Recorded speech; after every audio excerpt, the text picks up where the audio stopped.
J'ai découvert le bâtiment dans les années 90 par le biais de l'intérim et j'ai donc appris, je dirais, de manière autodidacte. J'ai eu également des responsabilités, ce qui m'a donné donc, la possibilité de manager des gens. J'ai profité du statut d'auto-entrepreneur pour créer mon entreprise. Donc j'avais la chance d'avoir une petite fourgonnette, un peu d'outillage, donc je me suis lancé comme ça en 2011. J'ai démarré tout seul, j'ai créé une URL en 2012. 6 mois d'activité, j'ai créé mon premier emploi salarié, chef d'équipe aujourd'hui. D'autres ont suivi, beaucoup d'artisans qui sont venus travailler d'abord en sous-traitance et puis ensuite à qui j'ai fait des contrats. Il y a plus de 10 personnes en CDI sur un effectif qui doit avoisiner la quinzaine de salariés. Nous sommes une entreprise spécialisée dans l'isolation de la toiture par l'extérieur. Nous enlevons le toit, on vient poser un isolant et on vient remettre une toiture neuve par-dessus. Donc c'est un procédé assez spécial qui était au départ utilisé principalement en montagne. Nous le mettons en œuvre très régulièrement sur Toulouse et sa périphérie. Voilà. Nous avons principalement une clientèle de particuliers.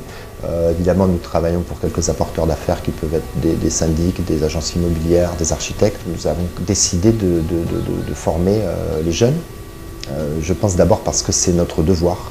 C'est important pour nous. Idéalement, bien sûr, on veut former le jeune pour le garder en interne puisqu'on a des besoins. Je dirais que l'entreprise est composée d'un noyau dur.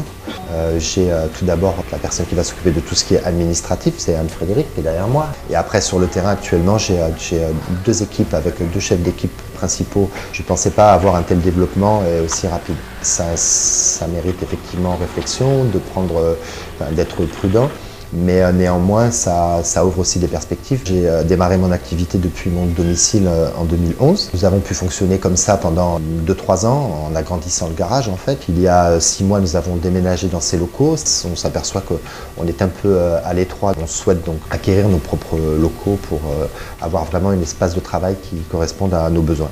Lorsque j'ai créé la société en 2012, je me suis naturellement dirigé vers la Banque Populaire Occitane. Mon conseiller Banque Populaire de l'époque m'a proposé tout simplement de m'aider. Depuis 4 ans maintenant que nous évoluons, il y a vraiment une relation privilégiée entre la Banque Populaire Occitane et l'entreprise. Et j'ai découvert également un partenaire que je ne connaissais pas mais qui m'a permis de souffler un peu, qui est la Socama. L'association Banque Populaire Socama est vraiment pour notre développement un allié très précieux.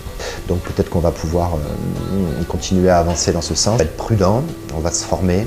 Il y a un marché qui est porteur, donc il serait sans doute intéressant qu'à moyen terme on puisse s'implanter au nord de Toulouse pour essayer de répondre donc, tout simplement à la demande de nos clients. Il y a une clientèle qui est en demande d'un artisanat sérieux, d'un artisanat compétent. La demande étant croissante, on se retrouve avec des équipes qui grandissent. On commence du coup à devoir se rapprocher de nos gars, regarder quels sont leurs objectifs, quels sont leurs souhaits personnels, quelles sont leurs ambitions aussi. Déjà, on voit s'ils ont envie d'évoluer et de quelle manière on va pouvoir les faire évoluer.